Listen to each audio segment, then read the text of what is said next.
Good morning, everyone. Welcome to Unacademy, the one-stop destination for the civil services English medium aspirants. Welcome to the daily Hindu analysis. We'll be covering certain important articles from today's Delhi edition. But before we move any further, please let me know in the live chat box if I'm clearly audible and visible. Please write yes.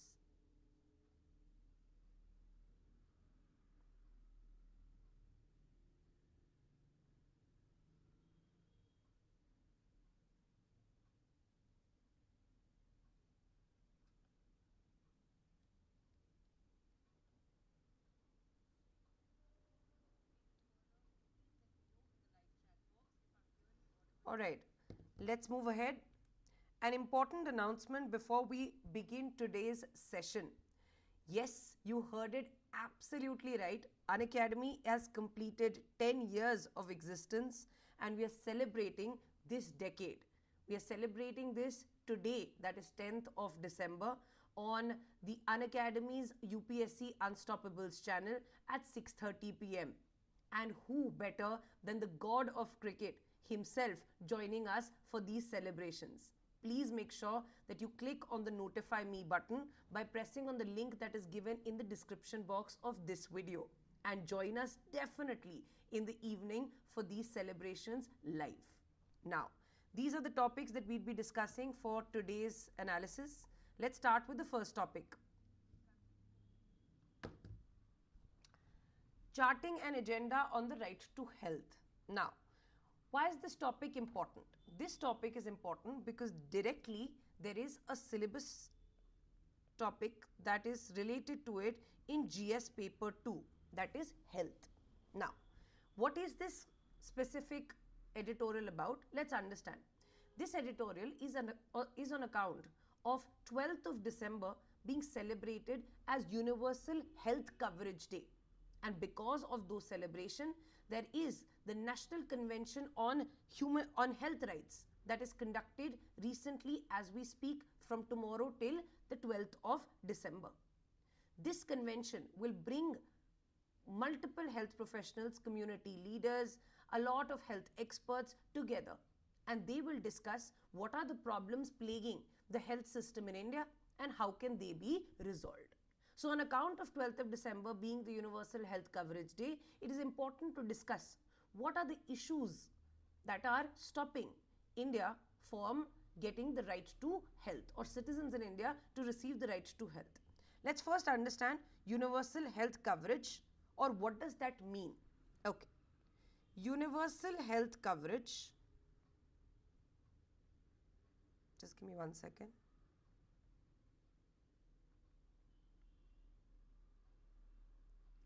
Yes, universal health coverage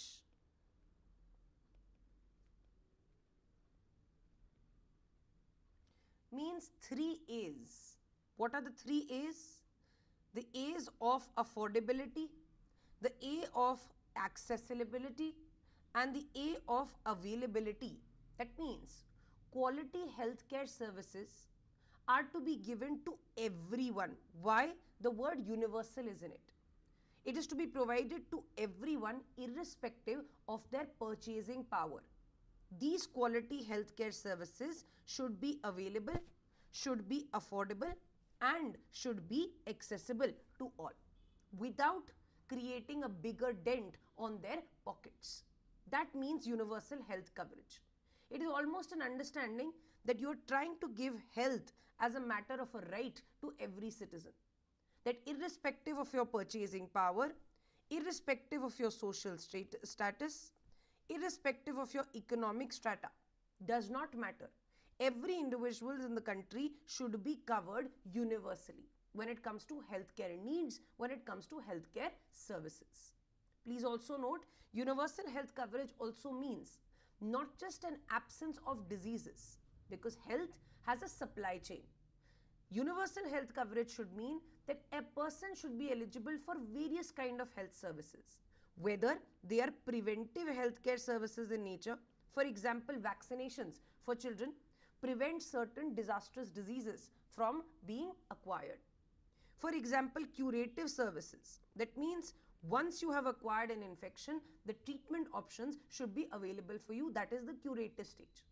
As well as the palliative stage. That means at the end of the life cycle, if there is a case where no other treatment is possible, or the treatment that is presently going on is very painful in nature, then pain management services are also provided under the palliative segment.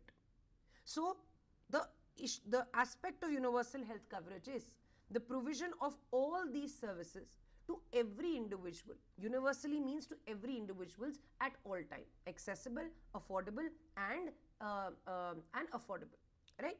So that becomes a case in point. That is universal health coverage. Now, what according to the editorial are the problems in achieving this universal health coverage? The first problem that the editorial mentions is privatization of healthcare. What do you mean by privatization of healthcare? The author suggests that it is because of the increase in private sector in the healthcare domain, which is why it is leading to multiple issues with accessibility, affordability, and availability. Let's understand the issues associated with privatization. So the first issue associated with excessive presence of the private sector is leading to the affordability problem. For example, the private sector is only going to drive profits. They are going to have very good services, but those services can be accessed by only those individuals who have the purchasing power to afford these. So affordability will be one of the biggest problems when it comes to excessive privatization. This can absolutely make a huge section of India's population vulnerable. Why? Because poverty or poverty-stricken regions still exist in area. So therefore, this income criteria for achieving or getting healthcare can lead to various exclusions in India. For instance, if you look at the private healthcare sector, for example, a heart bypass surgery that might cost you about 1.5 lakhs in the government sector or in a government hospital might easily cost you about 4 lakh rupees when we talk about a private sector hospital. So affordability becomes the biggest problem. The second also problem is accessibility or regional disparity. What do I mean by that? Private sector will often be concentrated in urban areas, in tier 1 areas, and in those areas where there is better wealth distribution, so as to have clients that can afford these services. So this is also going to lead to an accessibility problem. Why is that the case? These private sectors will not be in rural areas, leading to a lot of regional disparity. What do you mean by regional disparity? Healthcare services only in tier 1 areas, healthcare services only in capital cities, and healthcare services only in urban areas, not in rural, remote and tribal regions. That is the second problem that we are mentioning. Let's understand the third problem associated with privatization. Excessive privatization can also have certain unethical challenges associated with service delivery. For instance, you would have heard about the lack of regulation and standard operating procedures, because of which we hear about inflated hospital bills. We also hear about huge claims when it comes to insurance products, etc. We also hear about unnecessary surgeries, where, for instance, so many times private hospitals have been criticized for the fact that maybe a cesarean, a C-section was not required for a pregnant lady, but they have pushed the woman to take it. For so many cases, maybe a transplant or a joint replacement surgery is not immediate, but they have gone on to do that. So therefore, the next problem is relating to ethical challenges or the discretion that they have when it comes to what is needed and what is not. For example, unnecessary surgeries. For example, inflated hospital bills.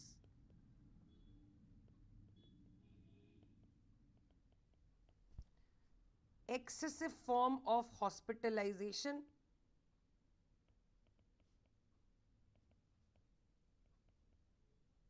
etc. There are also issues related to privatization, related to the doctor and pharmaceutical nexus. What are these? These can be that, for instance, you would have heard that so many times that there is a tendency for doctors to only recommend a certain type of medicine. Isn't that the case? And therefore, because if they refer on their prescription that medicine, they get some amount of compensation, some amount of benefits from these pharmaceutical companies. This also creates a problem in privatization of healthcare. So these are broadly the reasons why we would discuss if this privatization, unregulated, is allowed to exist without the prevalence of the public sector, then this can lead to various challenges. Last but not the least, in times of distress, for example, in times of the pandemic, the private sector can work only on the profit motive. What do you mean by this?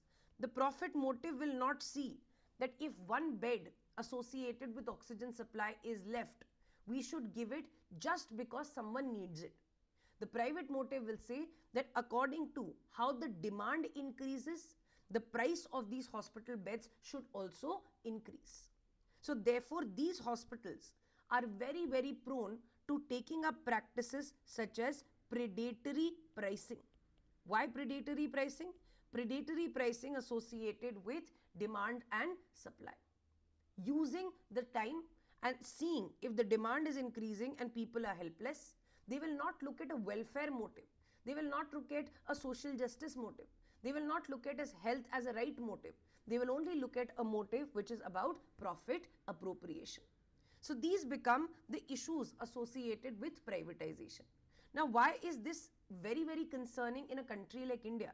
For example, for a developed country where people maybe have the affording or purchasing power to take up healthcare services. In those areas, the public intervention in healthcare could be reduced and the private sector could be encouraged. But in India, where the country is already at a developing stage, huge percentage of our population, in fact 80 crore Indians are dependent not on public health or not on private healthcare, but on public healthcare for their services.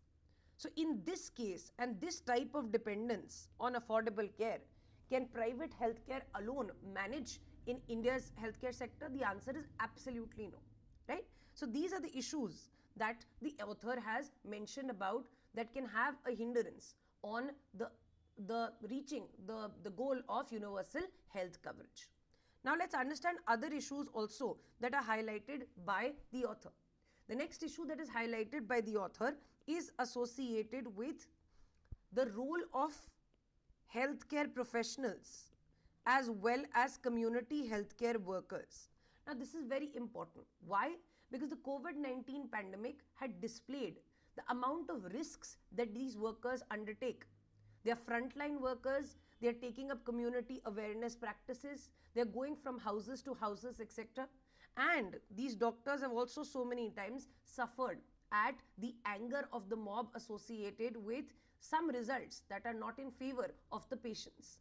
So their role is very, very prominent, and therefore according to the author, they have not been given the due recognition, they have not been given the due status, they have not been given the due training as well in terms of the role that they are playing. This is lacking, and this will be another hindrance for us to realizing the benefits of universal health coverage. The next agenda that the author also talks about is the role of medicine.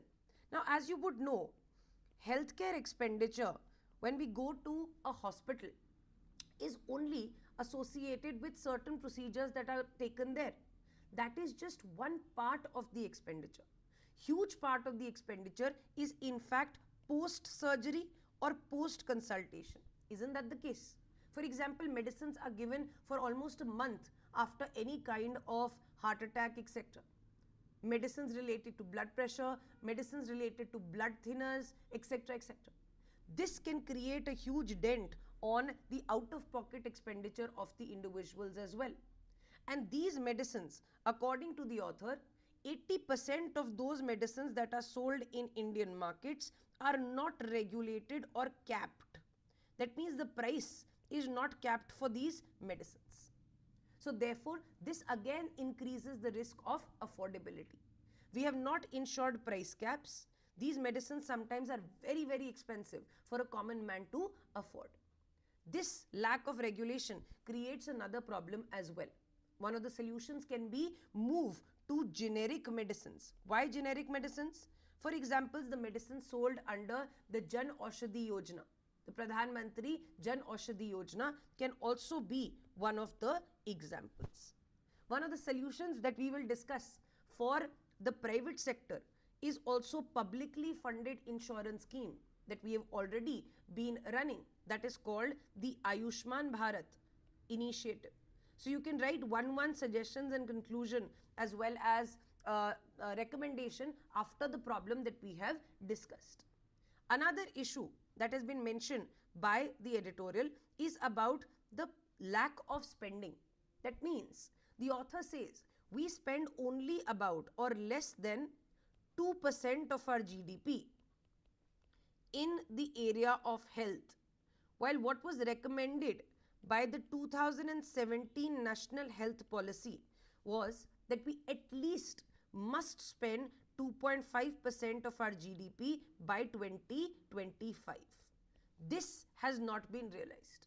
That is why the government sector in the area of healthcare remains severely underfunded. Another problem is still, despite the public health insurance schemes, etc., the out-of-pocket expenditure that is incurred directly by an individual is still very high.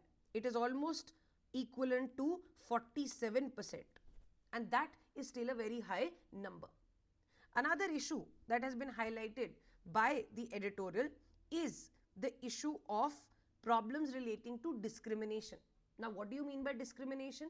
Discrimination means that a lot of sections, for example, the transgender section, when they go to a healthcare facilities, most of the healthcare professionals are not able to recognize their unique set of health challenges. They're often ignorant, they're often insensitive, and therefore there is a bias in the treatment that is given.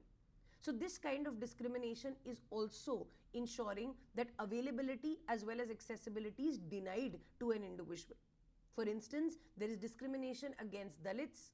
There is always discrimination against tribals, etc. in the private sector, because the private sector looks at these sections, the vulnerable sections, with an inability to pay. And that is why the ignorance that is showcased to them. So this is another problem associated with it, and therefore the author suggests that government sector or the government presence in essential sectors. What are essential sectors?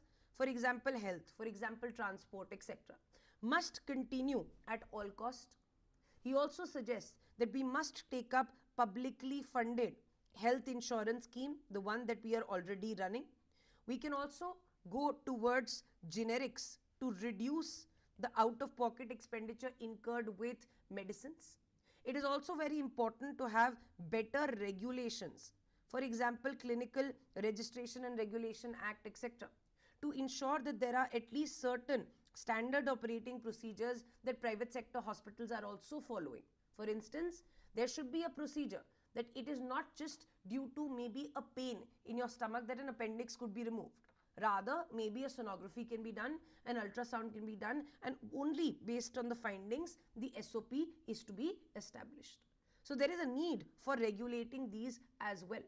There is also a need for regulating insurance companies and insurance claims by hospitals. There is also a need for regulating the standards that the hospitals are upholding. For example, you would have heard about the NAB accreditation as well. There is also a need to create inclusive packages or take into consideration the special needs of maybe persons with disabilities, of maybe Dalits, of maybe the transgender sections. So these are the solutions that we can talk about. Last but not the least, very important to engage community healthcare workers. For example, Asha workers, Anganwadi workers, etc. It is them who are spreading health awareness in the most remotest part of the countries. That's all that we need to do from this editorial. On account of this, you can attempt a practice question. The practice question will say that for a welfarist state like India, marketization of healthcare,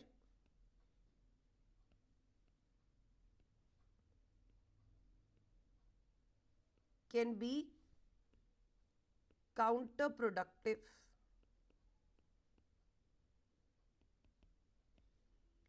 Discuss with examples. That's all that you can attempt. Next, a deep cleaning of India's electoral rolls. Now, this is important from GS paper 2. Why? Because electoral reforms, Representation of People's Act, elections, etc. are direct topics on which UPSC is asking questions. So let's understand what is the context of this. The context of this is the Special Intensive Revision Exercise. Special Intensive Revision Exercise that was recently conducted by the Election Commission in the state of Bihar before Bihar went to polls. Now, this Special Intensive Revision Exercise can be done by the Election Commission because of the powers that Election Commission enjoys and because of how they have a constitutional as well as a legal mandate to do so. Let's first understand the powers that Election Commission has for Special Intensive Revision. In very simple words, Special Intensive Revision is nothing else but a revision of electoral rolls. Electoral rolls are made, for example, for every constituency. Who are the electors who are 18 years of age and above and therefore are residing in that area, as well as are the citizens of the country. Based on this, your name will be on the electoral roll and you will be able to cast your vote. Now, these have to be revised periodically, and Special Intensive Revision is nothing but a term to suggest the revision of these electoral rolls. Now, how does Election Commission derive its power to do so? The Election Commission derives its power to conduct such an exercise because of two aspects. One is the constitutional power or the constitutional mandate, and the other is the legal mandate. Now, the constitutional mandate is provided under Article 324 of the Constitution, which says all the powers associated with superintendence, direction and control of elections are to be vested in a body called the Election Commission. Now, when we interpret this, superintendence, direction and control of election means how do you conduct these elections? What all goes in the conduction of these elections? Those will be managed by a body that is the Election Commission. The Constitution directly gives this power. A more direct reference can be seen in the Representation of People's Act. That gives the power to Election Commission to revise these rules as well. Section 21 of the Representation of the People's Act of 1950 says that the electoral roll for each constituency shall be prepared in the prescribed manner by reference to the qualifying date and shall come into effect immediately upon its final publication. The Election Commission can, at every time there is going to be a general election or an election to the Legislative Assembly, the Election Commission can revise the electoral rolls. They can also revise the electoral rolls before a by-election. Another important provision is they can be revised in any year. This gives a huge discretionary power to the Election Commission, which basically says not just before any elections, rather it shall be revised in any year in the prescribed manner. However the Election Commission wants to do it, by reference to the qualifying date if directed by a commission, that is the Election Commission. So this gives adequate power. Our parliamentary provisions or our laws, for example, the Representation of People's Act, gives very easy and unhindered power to the Election Commission for revision. So based on these two mandates, the constitutional as well as the legal mandate, we took up the exercise that is Special Intensive Revision. Now please note, this editorial is a lot about favoring the exercise, defending the exercise, but we must also think about what are the issues, allegations and problems that were associated with SIR. That also should be done very briefly. Now, first, why is it that we need to revise our electoral rolls? This needs to be answered. We need to revise our electoral rolls because there are various kind of changes that happen in a few years. For instance, there might be migration. People who are in a certain area might not be now living in that area and therefore might not be the electors of that constituency. So because of migration, and in fact the state of Bihar witnesses huge amount of out-migration, there are changes in the demography of that region, and in order to reflect that change, the intensive revision has to be done. There are also various additions. For example, a lot of the youth will now be eligible to vote maybe after the age of 18. So their names are to be added to these election lists. A lot of the names can also be excluded on account of various other factors, for example, deaths. It is also important to note that this revision keeps the sanctity of the process alive. Why? Because better the electoral rules, better will be the election conducted, and it will truly reflect the will of the people in that region. So it is also an exercise to ensure accuracy of the electorate as well as to authenticate the electorates time and again. That is another reason why we are doing it, so that we do not have any inclusion and exclusion errors. It is also important because there are also cases of duplicate roles or dual roles or ghost roles, etc.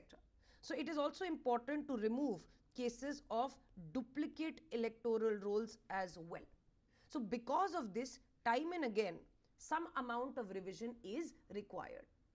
The Election Commission took up this exercise before Bihar went to polls. Now, what were certain issues associated with these exercises? Certain issues associated with this exercise were, first and foremost, it led to, or there were cases that led to mass deletion of voters, and therefore the problem associated with disenfranchisement of a huge electorate was possible. The second problem associated with this was the time sensitive nature. That means there was hardly any time. In fact, panic increased when you were doing it just before the election season. When you have to account for such a huge population, timely doing this exercise is very important to avoid panic. Another set of problems were related to documentation requirements. Now please understand, documentation was required for people to prove their citizenship as well as the residence in the constituency. But at the same time, we have to note that regions such as Bihar, it is not the people's fault, but it is the administration's fault that they were not so proactive when it comes to documentation. A lot of people do not have birth certificates. A lot of people do not have the 10th class certificates, etc. So these were documentation problems. In fact, Aadhaar was also not included because Aadhaar is not really a test of citizenship, but of residence. But later, because of the Supreme Court's insistence, at least Aadhaar as a document was included. So the lack of documentation with people of Bihar created a further problem when it comes to its application. Another reason why it was challenged or it was criticized, because a lot of opposition political parties had alleged that this kind of an exercise is being done in order to selectively target some vote banks and remove them, disenfranchise them in order to manipulate electoral outcomes. So selective targeting was also alleged, and there were allegations associated with it that you are trying to selectively target certain sections in order to remove them as vote banks. What will happen because of this? If they are not to be voting for the political party in power or the political party at the center, then they automatically will be removed using these administrative practices. These were allegations. So because of all these problems, it was a severely criticized exercise as well. Now, let's understand the other side of the arguments, because the editorial is favoring, the author is favoring the exercise and saying that it has been done and conducted in the right manner. The editorial mentions that there are two types of methods that are used to update the rolls. One is intensive revisions. That means intensive means the word intensive is showcasing that a lot amount of work will be done in these kind of revisions of roles. Why? Because these kind of revisions are done from scratch. Everyone is considered disenfranchised and everyone has to showcase their citizenship as well as residence in order to again come in the electoral rolls. So intensive revisions are built. These lists are not just updated from what they were, but they are built from scratch. And the second type of updation is summary revision. Summary revision is not built from scratch. Rather, these are just updated correction, incremental corrections, whether to remove someone or whether to add someone.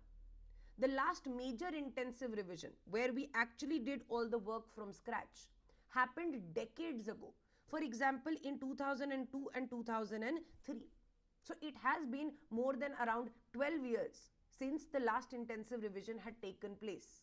And therefore, the Election Commission thought that summary revisions will not be enough. And therefore, they invited a special intensive revision to have taken place. Why? In order to remove instances of duplication, in order to remove instances of outdated entries and inaccuracies associated with inclusion and exclusion. So according to the editorial, because of how much time had elapsed, this was the need of the hour, the intensive revision. The second important aspect is a lot of individuals had criticized this exercise as unconstitutional. But the author defends and says that Election Commission was working according to the Constitution's mandate under Article 324 and under Article 326 that basically says to enfranchise every adult 18 years and above, etc. The revision and verification is necessary process, and therefore these kind of exercise were nowhere unconstitutional. Therefore, the independent authority should not be questioned. Another important point that the author suggests in favor of SIR is related to how the Election Commission and the administration took an effort to ensure that no one who is legally allowed to vote is left behind. What are the efforts that were taken? The door-to-door, according to the author, Election Commission had undertaken door-to-door physical verification of electors. People had gone from houses to houses. The list of applicable documents were expanded. That means in 2003, the list of documents was only four. Only 4 documents could be used in order to check your eligibility. But now we have been very liberal with 11 items at least that can be, one of them can be given as documentary proof, resulting in a framework that is more elector friendly. Even with the Supreme Court suggestion, the Election Commission agreed to accept Aadhaar cards as document proof. There were also, in fact, the Election Commission had trained certain officers. For example, you have booth level officers of political parties as well. These booth level officers were trained by the Election Commission, and these were actively assisting electors in filing their claims, in checking their eligibility, and in obtaining documents. It is also said that huge amount of technology was used for this exercise to be eased as well. For example, all supporting documents, how you have the DigiLocker app, etc. All supporting documents were digitized. The forms for you to fill your eligibility could also be brought online. You don't have to go to a certain place to get the forms. They were eligible online. And if you had any objections associated with grievance redressal, you could also file the complaint online. So the ease with which people could do this was much better. The Election Commission also took up capacity building and training of booth level agents and nudged multiple political parties to activate their booth level agents to work with Election Commission to ensure that no one is left behind. That's all that the author says. Now, the author is also adding certain numbers in order to give the idea that this was not a bad exercise. For example, the author says the total number of electors removed from the draft list was 65 lakhs. In addition to 1,60,000 booth level workers of the political parties, the Supreme Court has deputed various volunteers, for example, the State Legal Service Authority volunteers as well, to check if certain corrections are to be made, etc. So, who all did the people have? They had election commission officers, they had the booth level agents of political parties, they had certain volunteers that were given the work by the Supreme Court in order to help the people. Therefore, the author says, out of 36,000, almost 36,000 claims were for inclusion, not for deletion. So, they were basically asking, people were asking, they want to be included. Their claim was not that they were earlier there and they were excluded. So, it was a step in the right direction. That's all that the author is saying in order to support the SIR activity and the exercise that has happened. But of course, when you will write the answer in GS paper 2, be cognizant of both sides. Start by understanding what is SIR, why is revisions required, what are the powers given to the Election Commission. After that, the SIR related criticism, problems associated with it, and how to make it better. That's all that you need to know with this topic, if at all it is asked. Let's go to the next topic. Lessons from recent transport crisis. Now, this article is mentioning two types of transport crisis. One transport crisis was witnessed in the months of October and November. Why? Because these were the months associated with the Chhath Puja as well as the Bihar elections. A lot of migrants then returning back to those regions. Because of this, the demand for going to Bihar from maybe Delhi and these regions was very, very high. And therefore, the problem with this is because a lot of these people, the people from the economically weaker sections, etc., they trust public transport. For example, trains is one of the most preferred public transport methods for these individuals. Now, trains are run by the government, the public sector, and therefore, the government does not necessarily, on the basis of an increase in demand, increase prices. That is not the case because it is not the private sector. So, generally, there is a tendency that the government, with an increase in demand for one segment, for one route, will not automatically increase prices. Why? Because the government is trying to ensure welfare is done, affordability of transport and essential services are provided.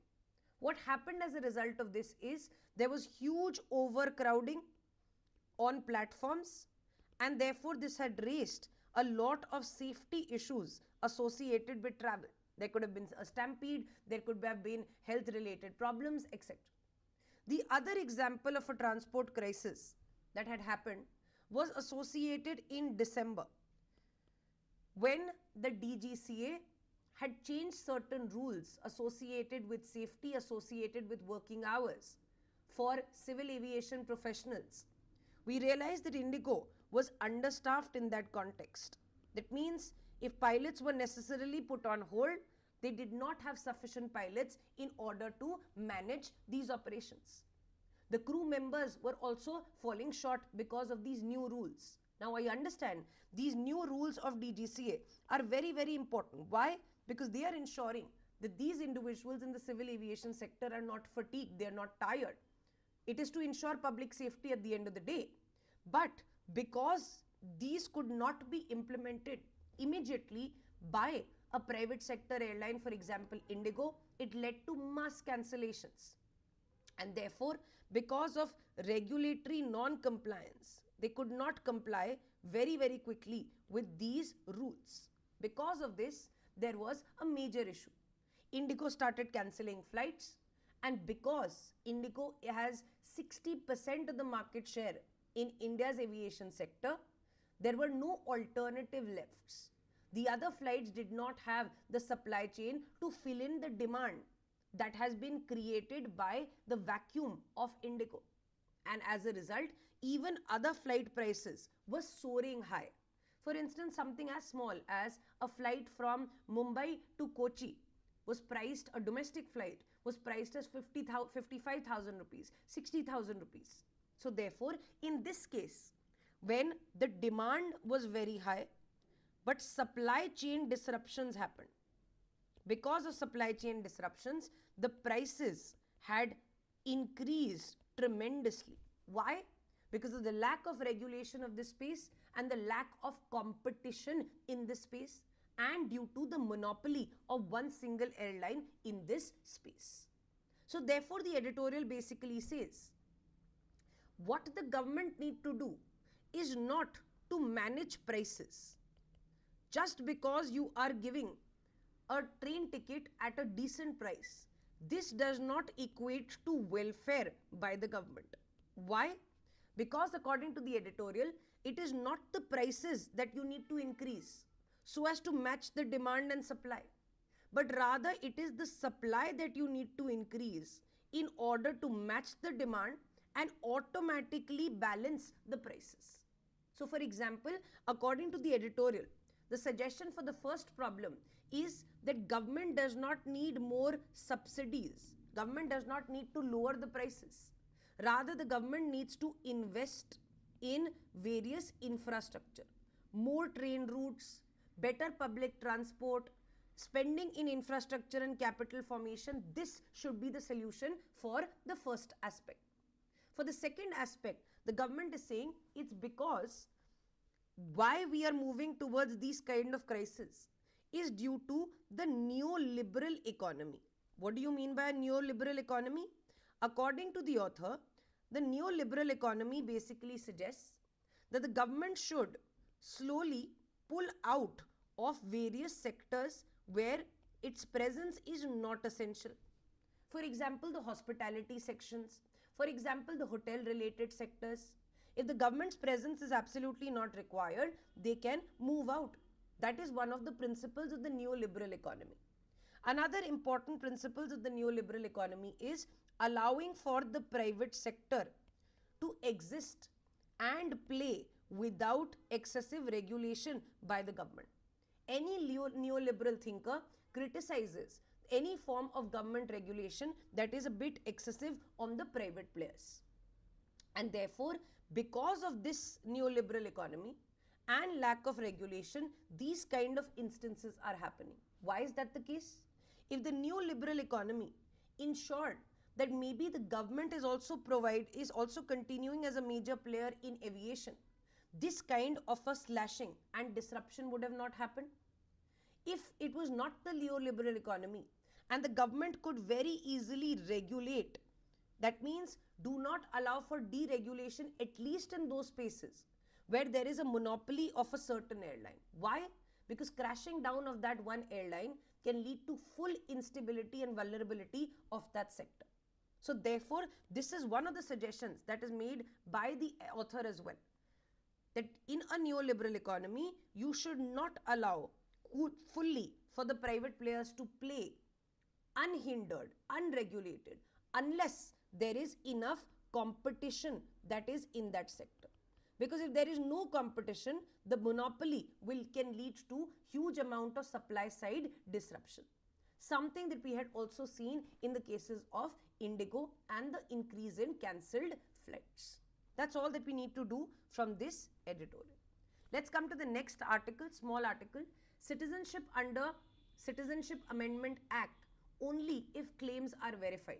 Now, there are various issues. For example, with the Citizenship Amendment Act of 2019, we allowed for persecuted religious minorities from 3 countries, that is Bangladesh, Afghanistan and Pakistan, to enter India, as well as through the process of naturalization apply for Indian citizenship with easier terms.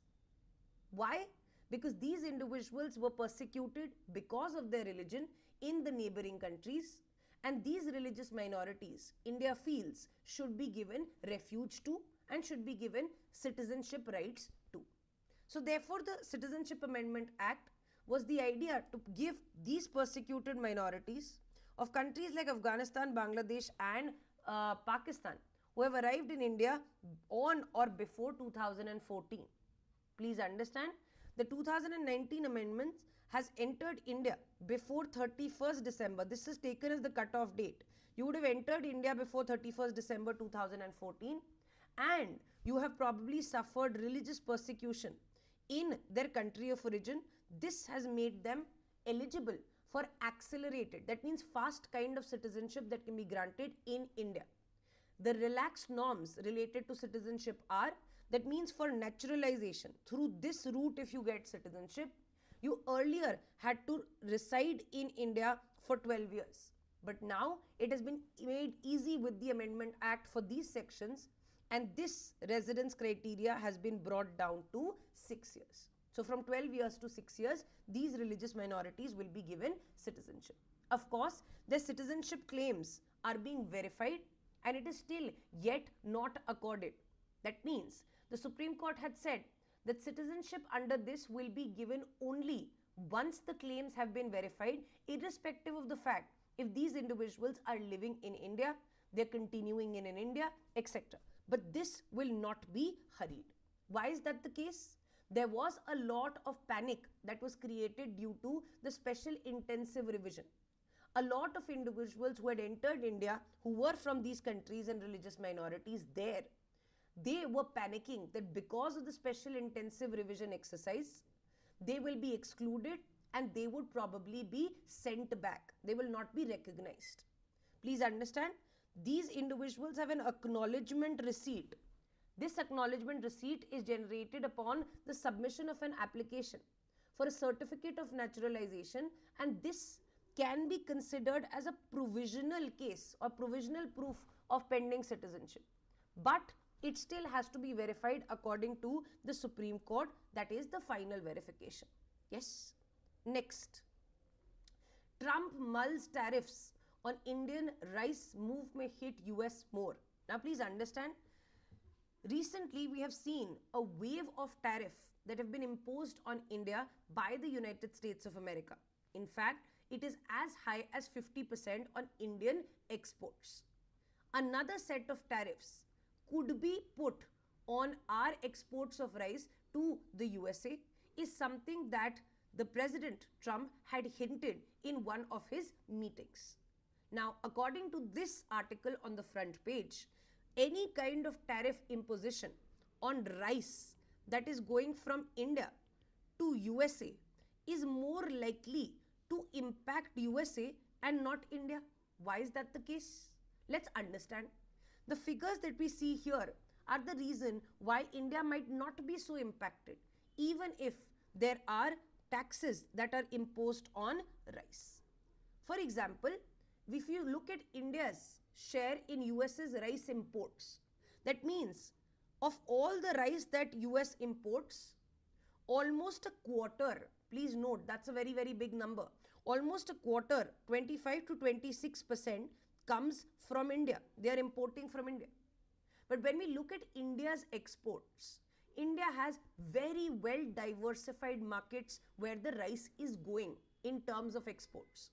So if we see that how much of rice is going from India to USA, it is a very, very small number as a percentage of India's total exports. So out of total exports of India, only 3% is going to US as rice exports, which is why this move might hit US even more as compared to India. Why has the President Trump reacted in such a way? He has reacted in such a way because of the farming lobbies in USA hitting out at the government and saying that why are you allowing for Indian rice, because they are dumping that rice at a very reasonable price and distorting the markets in USA. So in response to that, the President Trump had said that it is likely that we will also add tariffs on the rice that we are importing from India. That's all that we need to know from this first editorial. House panel tells government not to approve Eklavya schools until land is made available. Now, it's very important to understand this government scheme, and that is the Eklavya Model Residential Schools, EMRS. Now, what are these schools? These schools are specifically targeted for giving education to tribal students. Why is this preferential treatment required? Because when we look at the literacy numbers, the tribals are falling behind a lot as compared to the general population, which makes this kind of a dedicated effort absolutely important. So it is implemented by the Ministry of Tribal Affairs. This Eklavya Model Residential School was started in the year 2018-2019 to improve literacy in tribal children. Which classes will be provided in the Model Eklavya schools? The classes will be from 6th class or 6th grade to 12th grade. That will be a part of these schools. Where will these schools be built? These schools will be built in every district, in every block that has majority of the tribal population. So if there is a block that has more than 50% of the scheduled tribe population and at least 20,000 tribals in an absolute number, then those areas become eligible for having an Eklavya Model Residential School. These classrooms will have proper equipped features, for example, smart classrooms, laboratories, and these areas, because these are residential, the term residential means even accommodation where the students can stay in hostel facilities will be provided under these schools. What was the problem according to the article? The problem according to the article is that a house panel was created the house panel had asked and told the Ministry of Tribal Affairs not to sanction. Why? Because the house panel realized that a lot of these schools that have been sanctioned have not been made on the ground. Why is that the case? Because of unavailability of land. Some of them are also being running in a rental manner, and therefore unavailability of land makes it very difficult for this scheme to be implemented at the ground level. So until and unless this land is made available, do not keep sanctioning more and more schools was the suggestion. Let's come to the last article. It's very, very simple. Just for pre-context, you must know that India and Nepal collaborate with each other and when it comes to army operations, and therefore they also collaborate in terms of counter-terror operations. They also collaborate when it comes to complex terrain operations based on intelligence that they have received combined. These operations are very important to ensure interoperability between the two armies in the border regions, for example, related to disaster relief, etc. One of these exercises related to India and Nepal has recently been conducted and concluded in the region of Uttarakhand. And that exercise, you must remember, is between India and Nepal, and this can be a pre-fact. And that exercise is called Surya Kiran. This is something that you must remember. Surya Kiran is an army exercise between India and Nepal. We took out various aspects, for example, targeting drones, intelligence gathering, and based on intelligence, terrorism-based operations, how to maneuver complex terrain, how to use aerial insertion methods, etc. All these were practiced during these interoperable exercises. That's all that you need to know from today's editorial. On that note, allow me to sign off. Please definitely remember to sign back again on the UPSC Unstoppables channel today at 6:30 p.m. as we celebrate Unacademy turning 10. This won't be possible without you, and we definitely don't want to do this without you. In case you have liked the initiative today, make sure that you like the video, comment down below, and see us again tomorrow as well as tonight. Thank you so much. Take care. Bye-bye.